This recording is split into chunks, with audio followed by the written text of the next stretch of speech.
Welcome back to Zero Books and Repeater Media. This is Adam from Acid Horizon here, and now that's what I call Marxism. Today we're talking rock and revolution with Toby Manning, the author of the encyclopedic Marcusian musicology of everything from doo-wop to drill, mixing pop and politics, a Marxist history of popular music, which is out now from Repeater. Toby, welcome to the show. Thank you very much. Great to be here. So this is very much a book about the politics of culture. And I think the way that we historically have discussed culture on the left, particularly the kind of the Western, say, critical theory tradition, we've always seen culture as a site of political antagonism, sure, but there's always this kind of divide between a certain pessimism and an optimism about pop culture. I mean, we think about, for example, Adorno and Horkheimer in the works like Aesthetic Theory, or Adorno's work on the culture industry, which sees culture as kind of a write-off. It's necessarily overdetermined by the totality, the totalizing aspects of capitalist culture. And then suddenly we have also figures, even from the same school, of course, the Frankfurt School, like Herbert Marcuse, who actually sees a real sort of repression or return of the repressed in popular music of these kind of new radical imaginaries and forms of radical critique, for leading up to, of course, the works of people, for example, like Raymond Williams, and of course Mark Fisher in his work, later work on acid communism, as well as his analyses of everyone from Joy Division to Japan to Drake and Sleaford Multiple people. So what is it about culture that you find so rich in terms of a resource for thinking about the political antagonisms of today? Well, I sort of want to start off by saying I kind of feel like I give Adorno a slightly hard time in the book, which is easily done, and people generally do when they write about culture for very good reasons. But I do want to say he kind of wasn't exactly wrong, and in a way he's become more right as time has gone on. It's like I sometimes feel like Adorno's more sort of prophecy than sort of immediate analysis of the sort of socio-political situation. But I suppose Marcuse over Adorno mainly because it's more optimistic and hopeful. I mean, I think that's probably the sort of banal and straightforward reason. Because although it's very hard to be a sort of pop music stan or popular music stan and read Adorno, comfortably. Because you either feel like you're just making, you're sort of wriggling on the hook and trying to make excuses for something that you like against all the political evidence of why you shouldn't like it. So that's one feeling you can have. Or you just kind of feel like you just have to sort of dismiss it and say it's all wrong, whereas it's obviously not.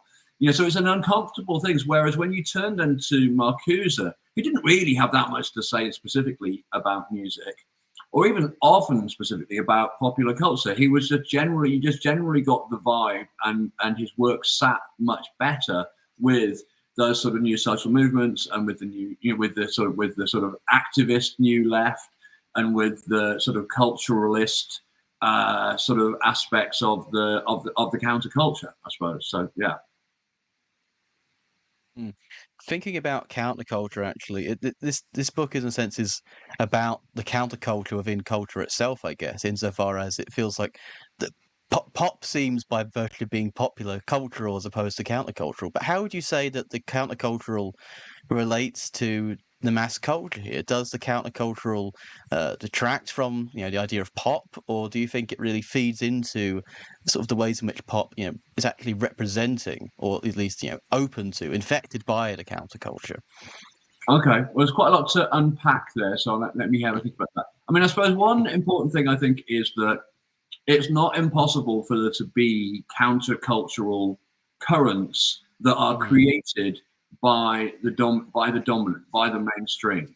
Now, and that can happen in all sorts of ways. It can happen very cynically, where they just think, oh, this sort of attitude and this sort of like style is popular. Let's sort of create something that's very like it and that taps that audience. That's a sort of cynical variant of it.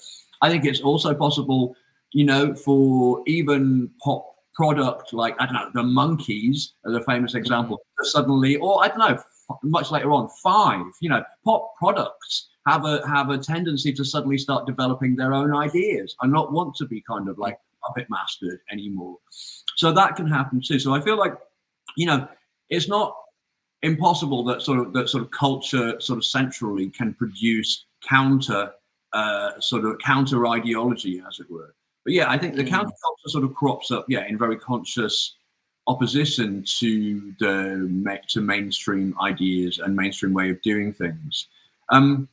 And obviously, in part, it's co-opted, and in part of it's just sort of, in some ways, I don't know, cooperating with the mainstream. It's using the mainstream and the sort of the industry and the corporations to get ideas out there, to circulate ideas, I suppose.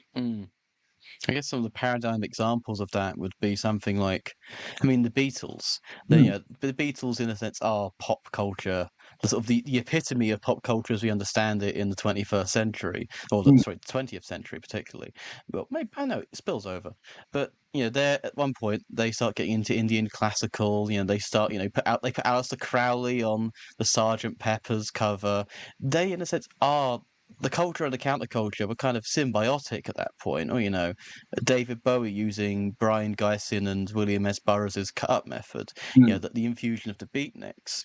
I mean, there's a question there, I guess, in terms of whether the counterculture and pop culture have kind of had a great divorce as time has gone on. Because I couldn't think of something like, I mean, maybe it's me being wrong, but sort of 80s pop is less and less countercultural. Yes, you have the occasional like number 4 hit like Killing Jokes, Love Like Blood, which is about, well, the cover is a tribute to Yukio Mishima, and it's mostly about communism and the Spanish Civil War.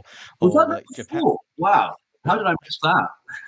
The single cover has a like a samurai sword going across the chest, and it's just like Love Like Blood, and the video, of course, much gripping in communism. Then we get stuff like, I mean, I don't think, for example, like Duran Duran weren't much of a beatnik band, or I don't really think Blur was doing much in terms of the counterculture. At least in the 90s, was more underground. It's more like rave.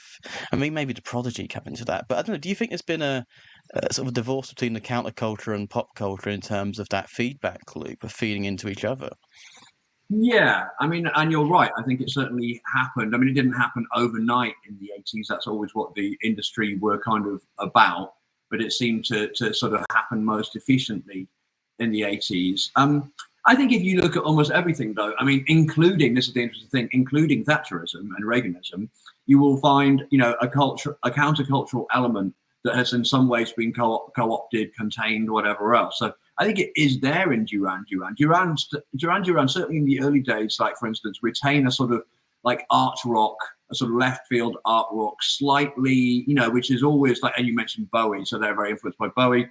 And you've always got that kind of popular avant-garde thing coming through people like Bowie and the Beatles. So, and they gradually jettison that to sort of as they sort of get their eyes set more and more on the American market, I guess. And so the countercultural elements seem to sort of dissipate. But I think you can still locate them, even just in stuff like their kind of the way that, okay, it's a co-optation, but the way that they use queerness, that there's all these sort of, queer signifiers, their sort of non-traditional masculinity, if you prefer it, and their sort of peacock, sort of like sort of plumage, sort of for the sort of male gaze of the camera. That there's something that's sort of not entirely kind of straightforwardly corporate going on there. But by the time we get to Blur, I think they're trying to put out sort of countercultural signifiers, but they're also kind of such simulacra, really. It doesn't really mean that much. I think the use of simulacra, not to get too French too early in the conversation, but it does feel like the turn is less to do with countercultural, and I think this has been used to brilliant effect with contemporary sort of genres like hyperpop, artists like Sophie and A.G. Cook, which is actually, we're not being countercultural, we're being accelerationist about, we're being hypercultural in order to make a pastiche out of it within the artwork, thinking about the ways in which artists like Sophie would really just dig into the pure surfaceness of it in order to say, well, this is just as vacuous, but it's also a place where we can create something different if it's all just constructed. I'm thinking about songs like face shopping, of course, or even when she did Lemonade, which got into McDonald's commercial at one point, just this hyper culturalism as opposed to counterculturalism. And I guess, I mean, that's, yeah, I mean, especially with Queerness as well. I mean, that's kind of been one of the vectors of this. It shifted from sort of, definitely in the Queerness sense of PC music and artists like Sophie, sort of accelerating, intensifying that affect in the music versus, say, Judas Priest. It was something, the countercultural's leather look was Rob Halford doing Leather Daddy stuff, and the really sort of slightly conservative in certain aspects of hard rock and metal culture, just trying to ignore that as they were just gradually levering themselves up, like Tom of Finland, Though there was always that strange sort of queerness within all aspects of metal culture, because even if we just go with the high pitched voices, that's not right. If we're going for if we want traditional sort of machismo, that something's not going on there, and and the long hair, and and the satin and the satin pants and the lace and all this kind of stuff, and sometimes boas and stuff, because and then the whole glam metal thing, obviously, that goes deep down into that. Yeah, the hardest guy in glam metal is a guy called Alice who wears a feather boa.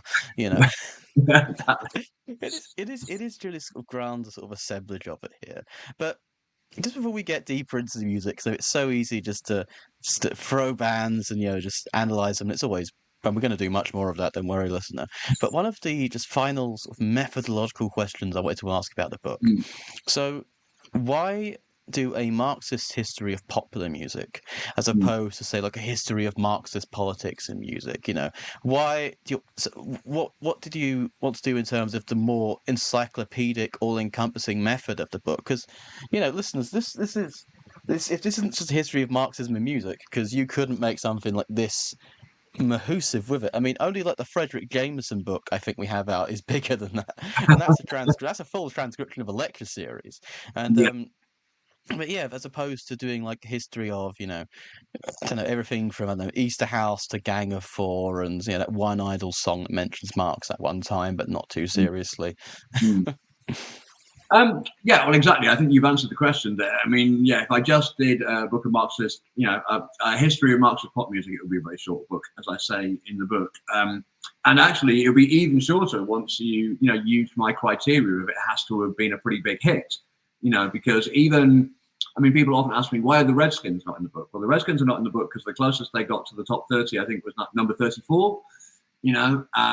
Consolidated, great hip hop, political band, never got anywhere near charts in America or Britain, and so on and so forth. So, and I think the other thing was that approach kind of already exists. So there's a sort of liberal rather than perhaps a Marxist version of this in Dorian Lynskey's 33 and a third revolutions per minute, which in my defense is almost as long a book as mine. But so he just focuses on what I would call protest music, essentially, normally kind of events inspired or sort of polemical and sort of very sort of contextual, I suppose. So I suppose I could have done a better version of that, with proper Marxist analysis. But what I think I really just enjoyed is when I started to think about stuff that didn't seem like it was at all political. That my first reaction might have been just like, what's political about that? That's just, pop fluff. And then to actually think about what was going on around then. Is there anything that could connect that seemingly innocuous love song to, world events around or sort of ideological currents in society at that time? And sometimes the answer was no, there wasn't. Some things do just exist in that. I mean, I think in the introduction I mentioned the Bangles Walk Like an Egyptian just seems to exist in a curious little pop bubble. I can't really relate it to any kind of like, Egyptological currents in society at the time. And other times I'm sure readers will think, God, well, that's a bit of a stretch, Toby. It's like, that really isn't, there is no connection there except in your kind of like, frenzied, imagination. But Yeah, it was surprising quite how often. I think particularly when I went to that period of, to me, the period of political hope from 2015 to around 2020, 2015 to 2020, and I thought, gosh, there really is an awful lot of kind of either upbeat and positive sounding music compared to the previous era, or there's music that's actually kind of like quite explicitly politically engaged, or just in general that just seems to not be content with the status quo. I mean, yes, Walk Like an Egyptian is quite. You'd have to do like a very surface level reading of something. Like, I don't know. You could cite some Edward Said and Orientalism, and then go, okay, this is where they get. This is the history of the image of the Egyptian. But I mean, that's a good. Here's a good question. What's the Because I remember at the Pelican House event we did a while back, listeners, to launch Toby's book. You mentioned that you said that you could find political meaning in almost any song, and I think you mentioned "Twinkle Twinkle Little Star." But I want to say, what do you think was what's the most seemingly apolitical song that you examined in the book, or at least some of them that you Mm. found actually the most politically rich if you sort of dug under the surface? Yeah, what was interesting about this is that, in doing this book, I went back over music I'd been listening to all of my life, and that I had not necessarily previously ever thought about in these sort of terms. So I imposed a new frame on stuff that was already quite familiar to me. So, for instance, I remember really clearly when I first heard Don Henley's Boys of Summer, on Radio Caroline when it went official did it ever go official? It was Radio Caroline's rebirth in the 80s. And, and I just thought at the time, I thought it was eerie and unusual and strange and interesting. I definitely thought it was really great, and I wasn't expecting to, because it did all the sort of 80s pop things that I thought as a kind of indie kid at that time that I didn't like. And I certainly wasn't expecting to have to admit to liking a song by a former member of the Eagles at that point. So it was only like and when I really dug into it, I was like, oh my God, this whole image of, a deadhead sticker on a Cadillac, it really gets, in a very subtle way, obviously I'm reading really deep in here, but he's not chosen that image accidentally, and it leaps out of the song. Basically a yuppie is driving around in a Cadillac with a deadhead sticker, a Grateful Dead Stan sticker on. What is that saying? That is rich with sort of cultural and political meaning, and to me that's saying all sorts of things about, either genuine feelings of loss about the 60s counterculture, or some sort of performative sense of loss, possibly about, a performative allegiance amongst sellouts to their younger, sort of more radical selves. There's all sorts of things you can read in there. Okay. How about an inversion? Would you say there's any songs you came across that were, on the face of it, quite political and quite radical, but really didn't have much depth to them in terms of what they were actually saying? Were there any songs which you thought this is just kind of a sloganeering, almost like a diet version of revolution? I am just thinking a little bit of some contemporary post-punk bands when it's sort of a little bit like that Stuart Lee, but I fucking agreed with it, but I didn't enjoy it, sort of thing. Was there any music where you thought the political aspects were a little bit not as deep as any, in the sense that if you read more into it, you'd actually be doing them a favour? I'm not sure. I know you'd have to fire some examples at me. I think that, okay, I'll give you an example. I was expecting, I must have fallen asleep at the point that the Manic Street Preachers had a #1 UK hit single with a song called "The Masses Against the Classes," and I excitedly thought, gosh, in this really bleak period for political pop, here is a reliable political popular music band producing a song that sounds like, Marxist theory set to music. So I listened to it, and it was just about nothing. It seemed to be about how people felt about the band. It was some weird sort of solipsistic sort of appropriation of, Marxist theory to nothing. So yeah, that was kind of a disappointment. So I didn't even make the cut in the book. So Yeah, I was thinking sort of Manic's Idols. I was going to say something like the Scorpions' Winds of Change, but that's actually quite a historically significant song, even if the song itself isn't necessarily all that much. Yeah, sometimes saying nothing can be very politically profound. Well, yes, well, I mean, as we've seen with uh, the professor hoping that in the States, hoping that people break up the protest encampment outside his hall so that he can teach 433, a song which is purely silent about listening to the world around you. I mean, that's kind of par excellence the using Yeah, abuse of yeah. silence in political operations. But yeah, I mean, let's dive into some more sort of the music by periodization. Obviously, it starts in the 50s. We won't have time to go through every decade. I think Mm. I think everyone sort of roughly knows the trajectory of the history from the 60s and 70s. That the Vietnam War, the hippie generation, the real sort of rise of protest music, where you do have a lot of songs about nuclear war, about Vietnam, about the bomb. And I'm just thinking of Black Sabbath songs at this point. So everyone's doing it then, but I want to ask about sort of the particular turn that you talk about in the 1980s, and how do you think sort of the rise of fascism, the rise of neoliberalism, sort of correlates to what's coming up in the charts? Okay. Well, I've been writing about that again today, actually, as it happened, so it's fresh in my mind.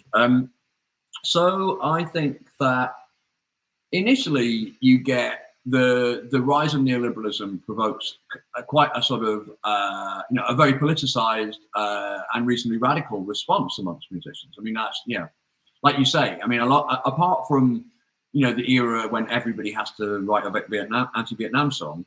I think most people are thinking about, what's political music? They would reach for, I don't know, things like "Stand Down, Margaret" and things by the Beats, or something by the Jam or the Clash. So we've got this incredibly rich era of really obviously politicized popular music.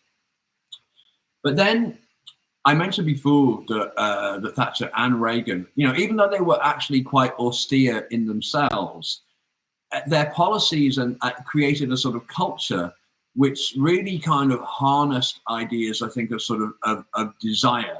They called it aspiration, perhaps more, but it's like, and that has quite a strong link to the counterculture. And back to Marcuse. That's what I like about Marcuse. Marcuse doesn't have that sort of austere socialism of Adorno, where kind of life under socialism. Not that Adorno particularly ever seems to imagine that.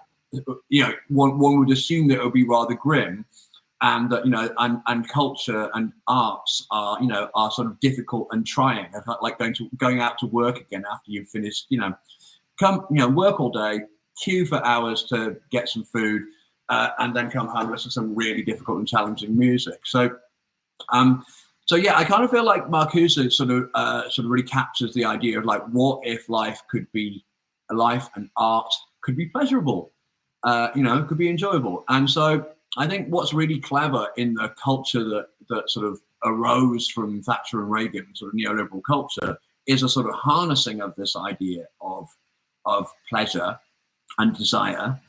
But of course, they ally it purely to the consumerist, to possession, to individualism and stuff. I think there were alternatives.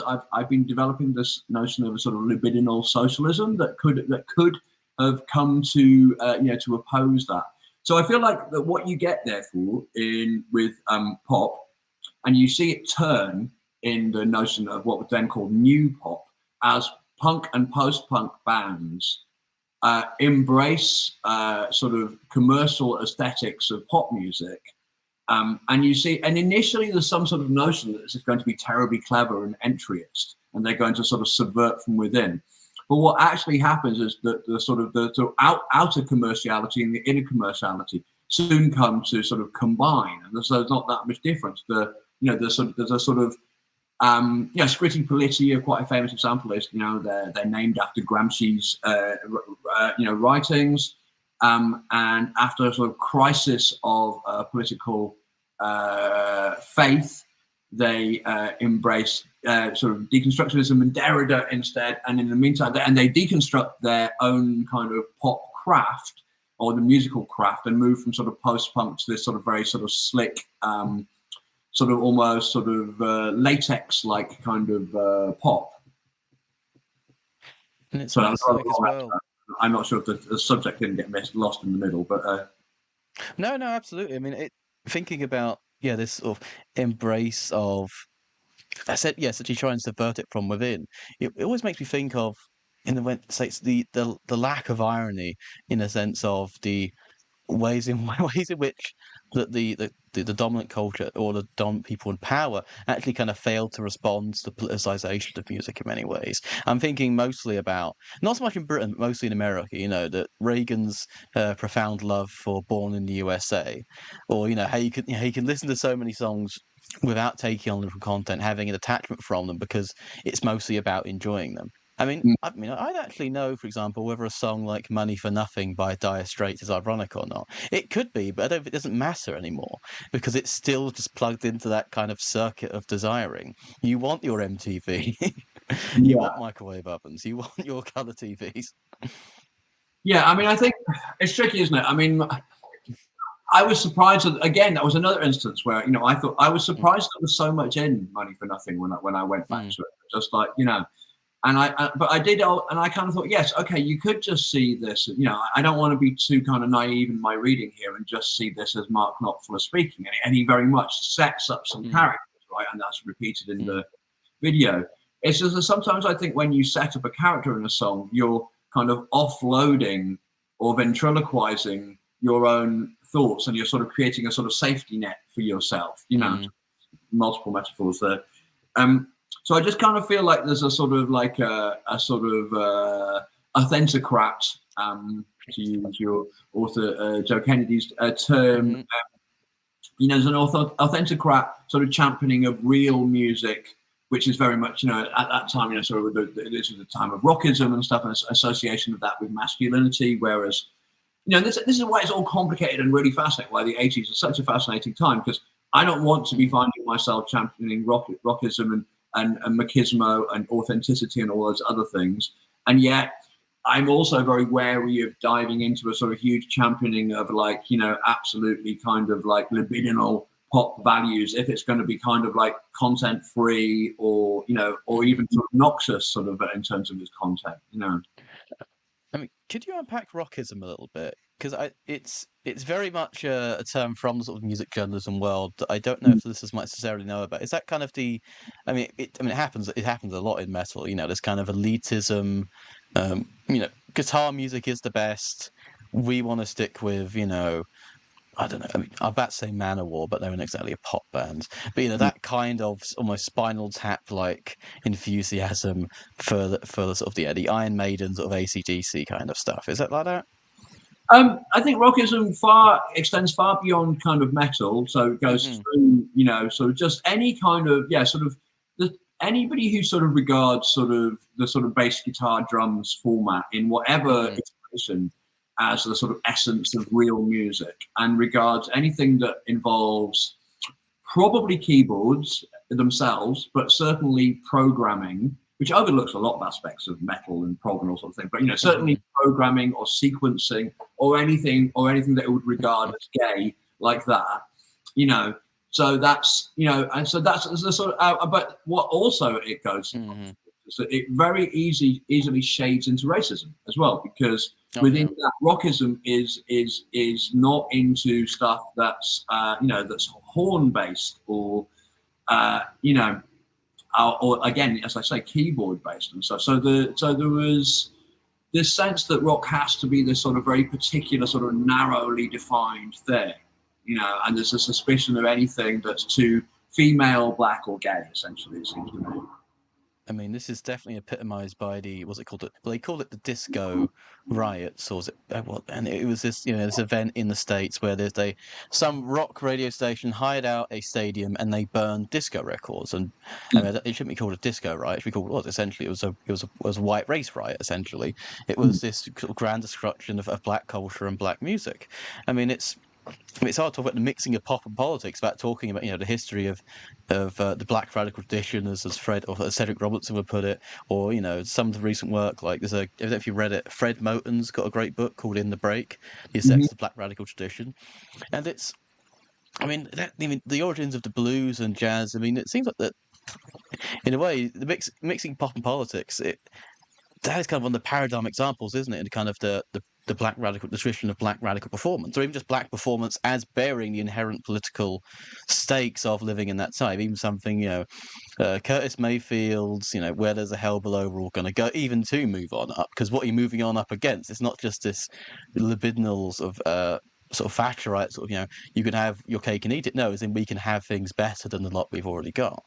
I mean, this even goes as far to, Isaac Hayes, or even something with the kind of imaginary of the Shaft soundtrack. Absolutely, yeah. I think that the history of popular music is itself essentially a history of the mixing of black and white musical cultures throughout, in which the new and the sort of the generative nearly always seems to come from the black side, and so I don't want to just emphasize the point where they meet as important, because that ends up being a kind of white appropriation. I also don't want to reject. At one point I say that popular music is cultural appropriation. I think that's important. I think I don't think that invalidates the stuff because it's ultimately it's kind of flattering, but I think it does invalidate it if it's either expropriation, whereby you're stealing the copyrights of black musicians on one side, but I also just think that if it's only negative if you're leaving out the actual the sort of black musicians who created the music in the first place, so yeah, I kind of feel like from blues and rhythm and blues, which kind of exist in and of themselves as an amazing art forms, and also kind of spark rock and roll, and then doo-wop as well, which has this constant interface with music, and then soul, and then the sort of, and then what's really interesting, you mentioned Curtis Mayfield and Isaac Hayes. That is the time when things go slightly the other way, when black musicians then appropriate, if we like, culturally appropriate, kind of back in a way, but sort of but the sort of whiter inverted commas elements like sort of psychedelia and stuff like that, and some elements of sort of rock, and even even heavy rock. It's like if you hear some of the guitar work in the Isley Brothers, just turned up to 12 with just feedback oozing all over the place, and you can just it's just absolutely filthy noise that's going on there. The Isley Brothers have some of the most underrated guitar solos of any band in music. Distorted to I love the Isley Brothers. Fight the Power as well. I mean, even just Summer Breeze, like the guitar solo in that is just screaming. And speaking of screaming, I mean, screaming Jay Hawkins. But okay, now I'm just getting into enunciating music that I like, which is always a big problem when we get into these kinds of conversations. But I think you're completely right to say it is appropriation, and then sort of ways in which it's appropriated back, or at least not appropriated, but in a way seized in the moment. For example, with like punk bands like Bad Brains, or I mean, with Ice-T's band Body Count, albums like Cop Killer, which I mean, he's still touring, and of course, bands like Suicidal Tendencies, who were not pop, but they did have a big enough run in the States. But I mean, in terms of this rockism and this kind of move towards being an authentic, this kind of the presenting yourself as, basically what I call it normal blokeism, returning to the everyday, and this kind of, I don't quite know the word poptimism, although as in being around repeater, I naturally hear it quite often. But I mean, let's move on to the 90s then, because thinking about Britpop. Could I just interject briefly? Because I think you've hit upon a really important thing that I didn't quite get as far as, which is that, the sort of the rockism that sort of developed, and as you quite rightly say, was being expressed in the sort of Disco Demolition Derby and the Disco Sucks movement. It's incredibly historically important. And if anything, I mean, I mentioned it all in the book, but I probably didn't make enough of it. But it essentially represses black music, black American music, in quite a big way for a fair chunk of the 80s, right? I mean, it probably ultimately generates hip hop, but it's the sort of product of repression, as it were. So basically, sort of black music is sort of squashed at that point. MTV won't play it, the disco producers have to go over to make, like Nile Rodgers end up making kind of white pop or rock, so basically, and people like Michael Jackson eventually again sort of go the other way and incorporate kind of white pop and rock elements into black music. So there's this period when there isn't really any soul. R&B as a genre hasn't really developed yet. MTV won't play hip hop. American mainstream radio won't touch hip hop. So it really kind of crushes the life out of a sort of radical area of both music and politics, basically. So. Oh no, absolutely. I mean, I've been working on some of this in my own work, actually writing on sort of metal culture and the way that metal depicts its fantasies as this very Nordic, Northern European, very sort of Viking, Stonehenge, Spinal Tap, Lord of the Rings. And I'm like, it's kind of repressing the condition of possibility for rock music and metal and all this stuff, which is the Middle Passage. The slave trade. That is kind of the roots of. That is the historical condition of possibility for a bunch of guys getting up in leather and screaming some guitars. But it's always repressed and displaced into this very Northern European Nordic imaginary. And it is exactly the repression of black music, because I mean, this is one of the greatest things about Fred Motor, that even in performances of someone like James Brown and the Screams, you can hear the tradition of the agony passed down, which is always screamed that, we are not commodities, we are human beings with a value outside of this whole system. So I just wanted to fully sort of embrace that point there. But in terms of the sort of this rockist development, I just wanted to talk about. I think about Blur, really, because I think about a song like Park Life or Boys and Girls. It's very much, I mean, it is of the Blur era, of course, but it is much this normal blokeism, this sort of fetishism of the everyday. Park Life, you have, I can't remember his name, is it Phil Daniels? He was in Quadrophenia, and doing a sort of normal Cockney bloke walking around. I like, it's throughout the park, and everyone goes Park Life, and it's very much kind of slightly blokey, but not so blokey enough as to imply cockneyness. Just sort of on the up a little bit, sort of upwardly mobile, quite chirpy about it, but without sort of the tragedy of the entire 200 years of that sort of existence. What form that accent? I mean, let's talk about sort of the authenticocracy of 90s pop, particularly in the UK. I mean, it's kind of complicated because Blur, in many ways, are not an authentocrat conception. Then it's in there, but they're not, because they've got these strange kind of feminized and queer elements. They're rather pomo in all sorts of ways. So and quite kind of like sort of gleefully so as well. So I don't think they fit in quite the same category as, say, Oasis, and yet there are still authentic elements to the way they deal with it. I mean, as it so happens, I really like. I do feel quite down on Blur. I must confess that, and I felt like going back to the 90s.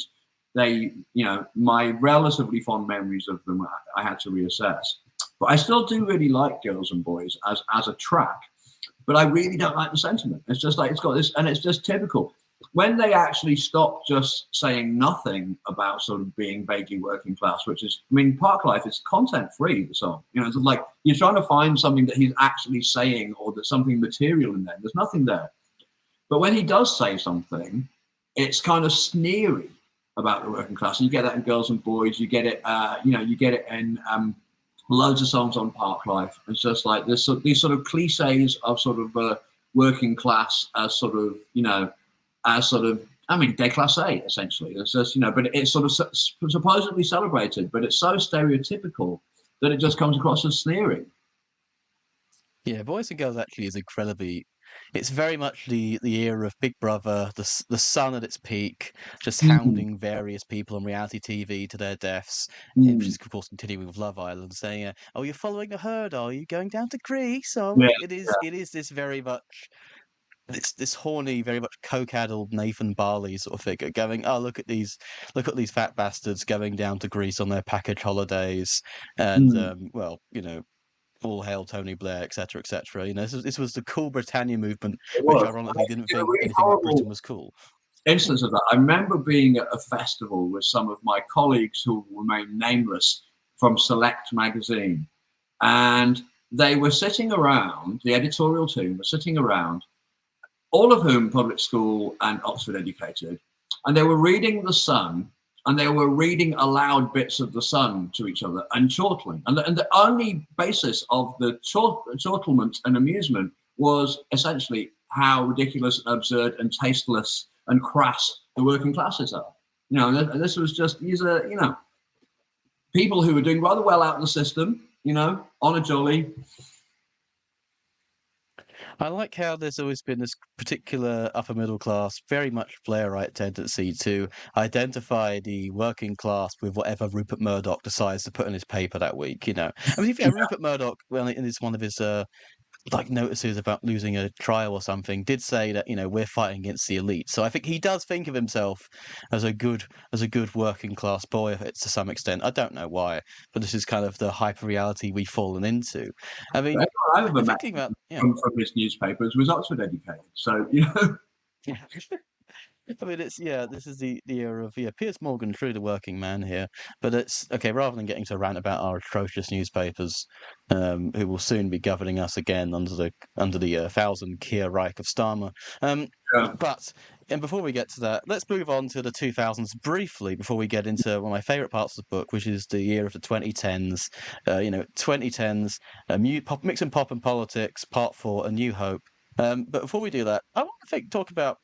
There's something I'm just interested to talk about briefly, actually, because thinking about Blur, thinking about Damon Albarn, there's almost a jump in a way from the kind of the sneering at social reality to completely abandoning reality entirely, and that's Gorillaz.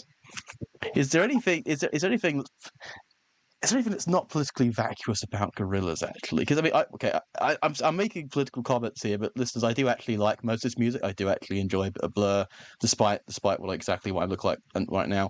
But I do actually enjoy Gorillaz. But this is almost like a leap from reality in the 2010s here. Well, I'm going to have to demur and defend Gorillaz. I'm just looking at which song it is, but I mean, apart from the fact that Albarn was one of the few pop musicians who was,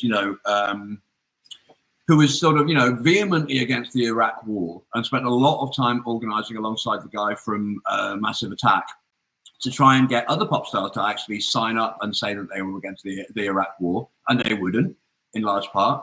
So credit to for Albarn for that. But the other thing is, I think that the Gorillaz song "Feel Good Inc."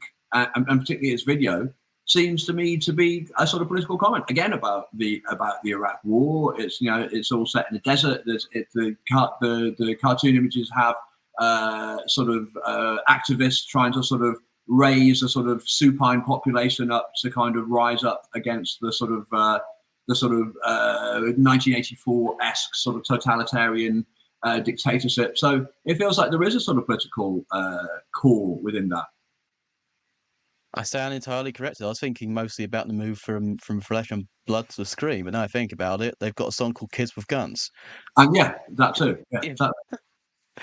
No, absolutely. I don't know why I was trying to feel. I was being a bit too Baudrillardian there, folks. This is so it's a good call. Never to get too French about it. Just equal enough to have one foot in the world of the hyper-real, one foot in the world of the real that's still here. Yeah, the more simulacra-ish they got, the more the more literally like a simulacra they were. The more the desert became the real, as it were. So and as Baudrillard quite often said, we can't actually fight on the plane of the real anymore. We have to fight on this plane of hyper reality. But then again, it seems like at least in the 2010s, the real did return in the rise of rise of grime, the rise of conscious rap back into the charts, and not just conscious rap. You also put people like Lana Del Rey and the like. I mean, could we as we sort of come towards the hour, can we talk a bit more about sort of the mid 2010s, the 2020, so 2015 to 2019, 2020 period, because you saw there's a lot of hope there, but also a lot of those hopes being dashed. Obviously, not just corresponding to the defeat of Corbyn and to a lesser extent Bernie Sanders, but also ways in which collective sentiments ended up being almost kind of distilled into these leadership figures of the artists themselves, where they've sort of lost that slightly collective element. Yeah, I mean, I would actually say Sanders just as much as Corbyn. He came within a pretty good shout of getting the Democratic nomination. He certainly stirred a lot of people up, and he had a very deliberate and conscious interface with music. I mean, I just one of one of the sweetest and funniest things I've seen is him and the rapper Killer Mike. With Sanders just looking absolutely minute and and 100 years old next to the enormous Killer Mike from what's the band called? Run the Jewels. Thank you very much, Run the Jewels. So to me, it's just like, okay, so you see this all coming, I think, slowly in the wake of the crash. The responses to the crash is actually pretty disappointing in pop music for a while, but it gradually sort of rumbles along. And you see these little sort of green shoots, I think, around about sort of 2012 in music, at least, So, like you're saying, the Lana Del Rey. And Lana Del Rey isn't a massively political artist, but there's just this. What I find political about Lana Del Rey is just in this as a sort of meta figure of the millennial, of the sort of jilted millennial. Because not only does her music kind of evoke in a sort of, in the sort of postmodern feeling of the past, but it's very much the past as loss, and the future as loss as well. So I just have this sense of sort of melancholy, which is to me quite a strong form of protest that emerges from the music of Lana Del Rey. Whatever her actual political convictions are, which I have absolutely no idea. And then alongside that, you see there's the sort of rise of sort of the rebirth of radical rap with Kendrick Lamar's sort of Good Kid album and stuff. So yeah, but then it just seems that really ups when sort of hope actually arises within politics itself. These two politics and culture really sort of speak to each other. And so there was a certain point in about 2016 or so where it just felt like there was just stuff constantly happening in popular music that was, whether it was Beyonce at the Super Bowl or Childish Gambino's This Is America record, just sort of, or Stormzy's, Blinded by Your Grace, where just these things were just cropping up that seemed to sort of speak, in a direct or indirect way, but sort of very much sort of capture the sort of sense of optimism, the sense that there was a potential for change, in that was occurring in politics. No, absolutely. And I'm certainly thinking about, Stormzy and, of course, the Grime for Corbyn movement, Matt Hancock's unbanning or making illegal of drill. Not that it went away because it was simply illegal, obviously, but, or even of course, one of the big spectres of sort of the radicality of grime and sort of real hatred towards the government, particularly Theresa May and Boris Johnson in music. It's the wounding of Grenfell. It's the amount of songs about Grenfell, people, survivors, the amount of people who died, the wounding, the sense in which the government's own allegiance of property developers, and that's across both parties, more or less burnt hundreds of people alive, and then to make so that their building would look nicer for the rich people around them. And that definitely, and it was artists died, people, we probably don't know how many people actually died in that fire due to the hostile environment policy that Theresa May put in. And that's one of the, in a way, almost like the impact. It is an impact of a real psychic wound that reflects a lot in the music. And as well as, of course, the Black Lives Matter movement. Not just, this is, of course, pre-George Floyd, but thinking about the Baltimore riots. Childish Gambino's This Is America. I remember reading that section in your book and remembering, I remember when that video came out. It was the first time, I think, looking back on it now, it's almost sort of so commonplace with the stuff he's talking about, but just the visuality, the amount of the mass shooting, the mass death, it was so explicit at the time. Probably not if he was listening to more. Of course, Conscious Rap was talking about this for ages, thinking about people that Run the Jewels, and of course Kendrick and everyone from, the entire grime scene from Stormzy, even to some extent stuff like it's more underground, like The Bug and Flow Dam, with songs like Pressure. But it was, I respect, with a lot of the real political wounds were showing up in the music there. Yeah. That was a massive pop hit, and from what had hit to being kind of a sort of light, sort of poppy kind of entertainer, really. So he had this incredible platform which he used brilliantly at exactly the right moment to really kind of punch hard, and because I think it's important. Sometimes I lose sight of this, that when I refer to sort of 2015 to 2020 as the period of hope, and that hope was it existed in politics. It's sort of I have to always remind myself, this is also the era of Trump, in power, and Theresa May in power. So you have what you actually have is the actual ruling governments are these sort of metastasized, outgrowths of neoliberalism, where the kind of, the sort of racial undercurrents are now kind of worn, kind of like, clearly on the surface. And there's a sort of, an attempt to sort of virtually sort of stir up a race war in sort of both countries, So, but just the way that politics and music simultaneously kind of like, kicked back against that was just really inspiring. That still stays with me as a hopeful time that I'm really glad I lived through. I mean, we could even talk about sort of the era of 2015 to 2020 as being an era of pop music hope, and also in a sort of its shadow is sort of 2011 to 2020 or 2022 even. I mean, 2011 to present as the year of anger. So of course we have the 2011 riots, a song which is usually associated with. I mean, have you ever heard of Next Hypes No. by Tempest? Kind of what I know, but the essential song when I was growing up of sort of associate with the riots, sort of just getting hyped for it. It wasn't about the riots, just a song which people tend to use them to get hyped up, or just remembering those sort of days being sort of trapped in. It was a very weird time. There's not many good books on 2011. It seems like it's always been pushed into the political unconscious. But yeah, Sorry, 2011 now. Conscious? Sorry, What did 2011. The fact that many cities across were on fire as a result of, I mean, to be fair, the media also repressed it. I remember they were talking to the black radical activist Darcus Howe, and they couldn't even get his name right, and it was generally repressed by as many functions of the media apparatus as possible, and didn't really return until.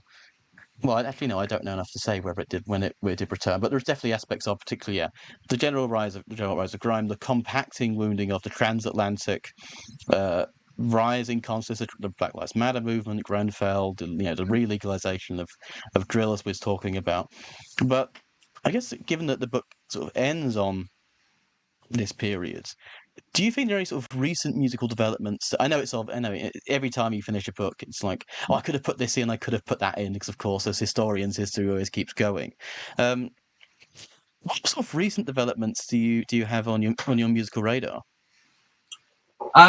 Well, I mean, I kind of came up sort of, short with the sort of end of the book. So, the end of 2023. So I've not kept up as well since then, because I've just been promoting the book ever since. But I don't know. I mean, the book doesn't end on a massively hopeful note in terms of what's actually there. So I kind of, my feeling is that the stuff is yet to come. But I mean, and this is the thing I really can't explain, why I find something hopeful in somebody like Central C, who it doesn't actually espouse particularly positive or hopeful sentiments at all. It's just there's something about the kind of energy and innovation and the sort of linguistic inventiveness that leads me to have to sort of go into sort of more general feelings of just like it's music's capacity to sort of regenerate and revive and reform itself. That is what is the thing that sort of is a sort of resource of hope that inspires me. But yeah, I wasn't actually finding the music scene of the sort of 2023, 2024 particularly inspiring. I found songs I was liking, but I wasn't feeling like there was something. I mean, for instance, I had very high hopes of the Beyonce country album, and I actually find it really disappointing. I think it's really content light again. There was, even if she didn't want to get into politics, there was a sort of whole identity politics element that she could have pushed much harder about the sort of the sort of imbrication of black and white music within country, which most people have no idea. People just think that country is this entirely white, probably redneck music that has no relationship to blues, has no relationship to jazz, has no black performers beyond Charlie Pride, if they can remember that name. So I kind of feel like I'm broadly pro Beyonce, and I enjoy her music a lot. I particularly like the House album, the one before, but I just felt this was a bit of a missed opportunity, that could have been more exciting. Maybe if it's reflecting the politics, maybe the mixing pop and politics of the 2010s may end up being incredibly more to the right. But then again, it seems like Kanye's losing a lot of steam, especially, you know, it means, if anything, thinking about the 2010s, sort of the spectre from the other side of the sort of the political fight is, I guess, something like Kanye. Well, it's Kanye, and then there was those two kind of, really kind of rank country hits last year, which is, again, why I feel like the Beyonce kind of like comeback needed to be stronger in a way. Do you know what I mean? Because like Lil Nas X and Beyonce kind of opposing that kind of redneck country kind of Trump MAGA stuff of Jason Aldean and Oliver Anstey. That huge #1 American hits last year. Espousing really reactionary sentiment. So yeah, you're right. That could be increasingly the way it goes. But I feel like it's all up for grabs. I don't think you can ever entirely contain or co-opt or repress the invention of music any more than you can do the same to the class struggle. That's how I feel about it. I mean, I was gonna ask a final question on the very profound disdain for Drake in the book, but I think the irrepressibility of music and irrepressibility of class struggle. I mean, let's leave it on the note that I know that Drake is an irredeemable centrist, among other things, but I think on that note, I think we should probably wrap it up, because that was just a beautiful sentence to end it on. The future is open. Philosophy may arrive too late, or at least Marxist history might arrive too late. We have to do retrospectives here, more that is the nature of history. And just say, Toby, I mean, do you have anything else coming out? Where can people find you if you want to be found, promote stuff? I mean, do you have any more articles coming out? I know you had recently, there was an extract of the book published in Tribune. I know you said earlier that you're working on something on the 80s in aspect of mixing pop and politics. What have you got coming down the line?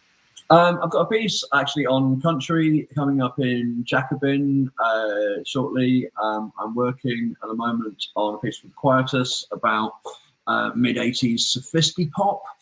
That'll be out in a couple of months to tie in with Sade's anniversary, the anniversary of Diamond Life in July. Mm-hmm. So yeah, that's what. The other thing I would like to say, though, I mean, the desire to complicate everything is irrepressible in me.